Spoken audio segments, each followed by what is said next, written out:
Watch your parents have कभी एक ही है 2 crore in cash. ऐसे कंटेंट पर ताली नहीं, तमाचा चाहिए। इस समय रैना ने गिरने को ही उत्थान मान लिया। नानी नाना सबको बेच डाला। कैसी पैथेटिक थिंकिंग है। समाज को सही दिशा देने वाले राजेश सर, आपका बेटा जैसा है ना सर, वैसा कोई भी बाप अपने बेटे को नहीं बनाना चाहता। अगर आप इंटरनेट पे बहुत ज्यादा एक्टिव रहते हो या नहीं भी रहते हो तो अभी तक आपको पता चल ही गया होगा कि समय रैना के इंडियाज गॉट टैलेंट को लेके कितना बड़ा कंट्रोवर्सी हो गया है। ये बात अब सिर्फ इंटरनेट तक ही सीमित नहीं रही, media houses, police, ministry, even parliament तक बात पहुंच चुकी है। सो यस, अब ये टोटली मेन स्ट्रीम इशू बन गया है अभी तक के टाइम का। एंड अगर आप अभी समय रैना के चैनल पे जाके देखोगे तो आपको मेंबर्स होने के साथ साथ इंडियाज गॉट टैलेंट के सारे एपिसोड्स डिलीट मिलेंगे। और इतना ही नहीं, इसके अलावा जितने भी जजेस इस शो पे पहले आ चुके थे उन सब के खिलाफ लीगल एक्शन ले लिया गया है। एंड इस जोक की वजह से बात यहाँ तक बढ़ गई है कि कुछ लोग फांसी तक की डिमांड कर रहे हैं। Like seriously bro. सिर्फ यही नहीं, एक पार्लियामेंट कम्युनिटी सेटअप किया गया है to summon Ranveer Allahabadi over his obscene and vulgar remark on Samay Raina India's got talent. मतलब लिटरली ब्रो एक पार्लियामेंट ही बैठा दिया गया है रणवीर अलाहाबादी के जोक के लिए। एंड ये सब शुरू होता है 8 फरवरी को, जब समय के चैनल पे एक एपिसोड रिलीज हुआ बस मेंबर्स के लिए। यहाँ कई पॉपुलर इन्फ्लुएंसर और क्रिएटर थे जैसे कि आशीष चंचलानी, जसप्रीत सिंह, अपूर्वा मुखीजा और रणवीर अलाहाबादिया। इस एपिसोड के दौरान रणवीर अलाहाबादिया ने एक कंटेस्टेंट से एक ऐसा सवाल पूछ लिया जिससे लोग बहुत ज्यादा भड़क गए। Would you rather watch your parents have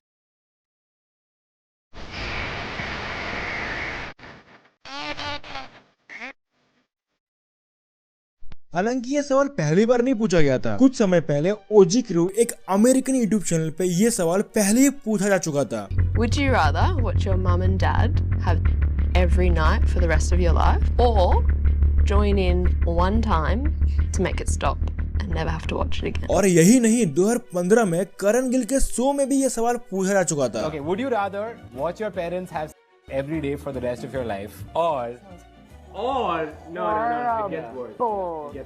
Or join in once to stop it. इसी वीडियो को शेयर करते हुए काफी सारे लोग ये कह रहे हैं कि सेम जोक सालों से इंटरनेट पे इंडिया पे अवेलेबल है, पर नहीं बीसी अलाहाबादिया और समय रैना को ही बलि का बकरा बनाना है। एंड इस बात का एक मतलब ये भी हो सकता है कि जब करण गिल ने यही सेम लाइन अपने शो में पूछा था तो उस टाइम पे उतना सीन क्रिएट नहीं हुआ था जितना रणवीर अलाहाबादिया के पूछने पे हुआ। हो सकता है कि वो उतना फेमस नहीं थे जितना आज के टाइम में रणवीर अलाहाबादिया है, और वो इसीलिए है क्योंकि उनके पॉडकास्ट में बड़े बड़े सेलिब्रिटीज, साधु संत और इवन मिनिस्टर्स भी आ चुके हैं, और वो अपने पॉडकास्ट में स्पिरिचुअलिटी, ज्ञान और सेल्फ इंप्रूवमेंट की बात करते हैं, जिससे रणवीर के लिए लोगों के मन में एक अलग ही इमेज बनती है। और हम ये भी कह सकते हैं कि यही सेम लाइन या जोक अगर समय Raina and other comedian crack करता तो शायद इतना चीजों को एग्जिजरेट नहीं किया जाता, क्योंकि लोग समय रैना को as a dark humour comedian जानते हैं। एंड पहले भी उनके प्रीवियस एपिसोड में बहुत सारे ऐसे ऑफेंसिव सीन एंड जोक्स हो रखे हैं। एंड इसीलिए लेटेंट जैसे शो में अलाहाबादिया कूल बनने के चक्कर में एक स्केप गोल्ड बन चुके हैं। लोग अब उन पे सवाल उठा रहे हैं कि रणवीर अलाहाबादिया, जिनको पीएम मोदी के द्वारा नेशनल क्रिएटर का अवार्ड मिला हो, वो कैसे ऐसे अभद्र भाषा बोल सकते हैं। पर ये मुद्दा सोशल मीडिया तक रेस्ट्रिक्ट नहीं था, उससे कई ज्यादा ऊपर जा चुका था।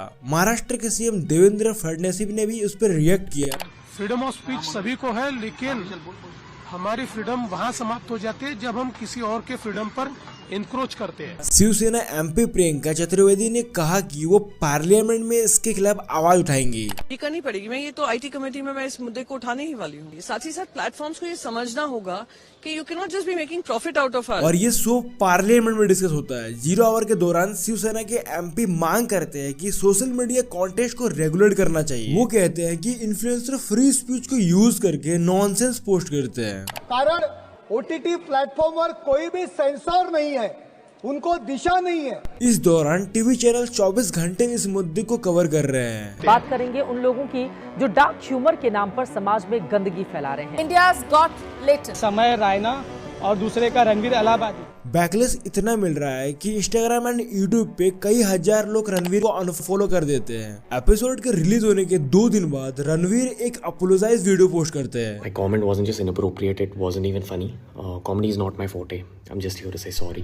एंड वो एक स्टोरी पोस्ट करते हुए ये कहते हैं कि मैं मेरा team police and all authorities के साथ कोऑपरेट कर रहे हैं। मैं वो सब कुछ फॉलो करूंगा जो अथॉरिटीज कहेंगे। मैं जो इंडियाज गॉट लेटेंट में कहा वो बहुत इनसेंसिटिव एंड डिसरिस्पेक्टफुल था एंड मेरा मॉरल रिस्पॉन्सिबिलिटी है to do better and I am genuinely sorry. फिर उन्होंने ये भी कहा कि उन्हें डेथ थ्रेट्स मिल रहे हैं, लोग धमकी दे रहे उन्हें मारने का, ऑल्सो उनकी फैमिली को हर्ट करने का। इतना ही नहीं, उन्होंने ये भी कहा कि कुछ लोग उनके मदर्स के क्लिनिक में जा रहे हैं एज अ फेक पेशेंट बन के। फिर वो लिखते हैं मुझे बहुत ज्यादा डर लग रहा है एंड मुझे नहीं पता कि मैं क्या करूं। एंड कुछ लोग तो बहती गंगा में हाथ धो रहे हैं। एपिसोड के रिलीज होने के 2 दिन बाद बी प्राक एक वीडियो पोस्ट करते हुए ये कहते हैं, मैं ना यार एक पॉडकास्ट में जाने वाला था अभी, जो beer biceps, and we cancel that. क्यों? क्योंकि आपको पता है कि वो कैसी पैथेटिक थिंकिंग है। और इसी वीडियो के रिगार्डिंग कुशल मेहरा अपने दोस्त कास्ट चैनल पे ये बताते हैं कि कैसे बी प्राक अपने वीडियो में झूठी बातें बता रहे हैं। पता चला जी अलेजेडली बी प्राक ने भी बहती गंगा में हाथ धो दिया, उसको इनवाइट ही नहीं किया था, अभी उसने डिलीट कर दिया tweet. Wait a second, hold on. You are saying he was not invited to the podcast? नहीं, मेरे को कॉल आया किसी का, मैं बता नहीं सकता कहां से। हमने तो बुलाया नहीं।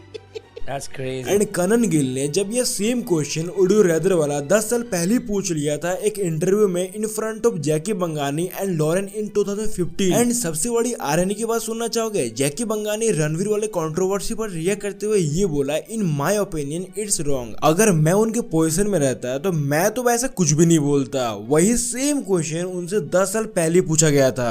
एंड बात इतनी बिगड़ चुकी है कि कुछ लोग तो फांसी तक की डिमांड कर रहे हैं। उनमें से एक है योगी देवनाथ, जो खुद सनी लियोनी के पोस्ट पे जाके फॉलो मी कमेंट करते हैं। और ये सब के अलावा समय रैना, अपूर्वा मुखीजा एंड इवन आशीष चंचलानी के लोग पुतले तक जला रहे हैं। एंड ऑल्सो अपूर्वा को भी डेथ थ्रेट्स एंड धमकियां आ रही है in the name of for protecting society. और साथ ही में अपूर्वा को जयपुर में होने वाली official ambassador of IIFA list से भी रिमूव कर दिया गया है। अब देखो in my point of view, बात करें रणवीर की जो कि कॉपीड है, वो मुझे भी बहुत वियर्ड लगा। एक टाइम के लिए मुझे भी ऐसा फील हुआ उन्होंने ये क्या बोल दिया विदाउट एनी कॉन्टेक्स्ट। और मैं भी कोई फैन नहीं हूँ इस टाइप के डैंग जोक का, मुझे भी बहुत बेकार लगता है ये जोक। सिमिलर तो पिछली बार के एक एपिसोड में भी एक कंटेस्टेंट मधुर विरली अपने गुजरे हुए पापा को लेके एक जोक कर रहे थे, वो भी मुझे पसंद नहीं आया था। तो क्या मतलब कि रणवीर अलाहाबादी के साथ साथ मधुर विरली के ऊपर भी लीगल एक्शन लेना चाहिए, फिर उसको भी जेल में डाल देना चाहिए? नहीं भाई, that against freedom of speech unless until वो वायलेंस एंड हेट्रेड को प्रमोट ना कर रहे हो, या फिर किसी को गंदे तरीके से डायरेक्टली अटैक कर रहे हो या डिफेम कर रहे हो। पुलिस कंप्लेंट क्यों करना भाई? देखो मुझे भी खास तरीके से डैंग कॉमेडी पसंद नहीं है, क्योंकि dang comedy and dark humour के नाम पे आजकल लोग कुछ भी बोल जाते हैं। आजकल लोग दूसरे को डिसरिस्पेक्ट करने को ही कॉमेडी सोच लेते हैं। एंड कुछ ऐसे पेजेस है जो ऐसे डैंग कॉमेडी के नाम पे कुछ भी उल्टा सीधा अपलोड करे जाते हैं, लाइक कुछ भी।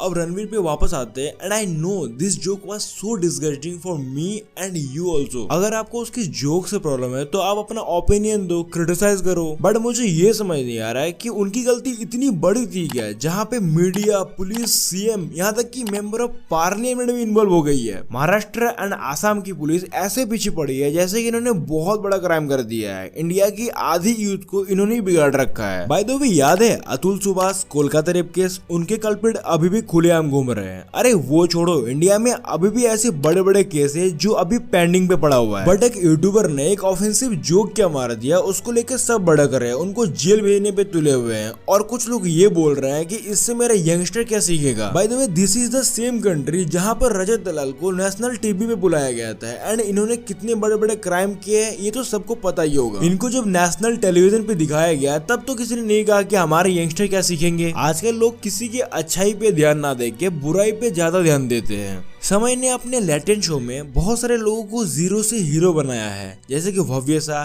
कुशल भानुशाली, ये दोनों ब्लाइंड पर्सन है एंड ये दोनों इसी लेटेंट शो से फेमस हुए हैं। उनके इंस्टाग्राम्स पे काफी सारे फॉलोअर्स भी है, साथ ही में और भी लोग हैं जैसे कि नमन अरोरा, केशव झा, ये सब लेटेंट शो से ही फेमस हुए हैं। कोई इसकी बात क्यों नहीं कर रहा है कि समय रैना ने कितनों की लाइफ चेंज कर दी इस शो की मदद से। लेकिन नहीं, लोगों को बुराइयां ही दिखती है, नेगेटिविटी ही फैलानी होती है। यार गलती किससे नहीं होती है, अपोलोजाइज वीडियो अपलोड कर दी ना, माफी मांग ली ना, फिर क्यों इतना बवाल। आई गेस क्रिटिसाइज करते, डिसएग्री करते, let's not put him in jail because of this. बहुत बड़ा क्राइम नहीं कर दिया उसने। देश में और भी बड़े बड़े मुद्दे हैं बात करने के लिए, pollution, corruption, development and unemployment वगैरह वगैरह। सो आप उन सब सीरियस टॉपिक बात करो ना। एंड में बस मैं आपको ये कहना चाहता हूँ कि आई डोंट थिंक ये इतना बड़ा मुद्दा था जितना इसको बनाया जा रहा है। हमें इसे इतना एक्सैजरेट नहीं करना चाहिए। ऑफेंसिव जो की तो मारा था, माफी मांग ली, मूव ऑन।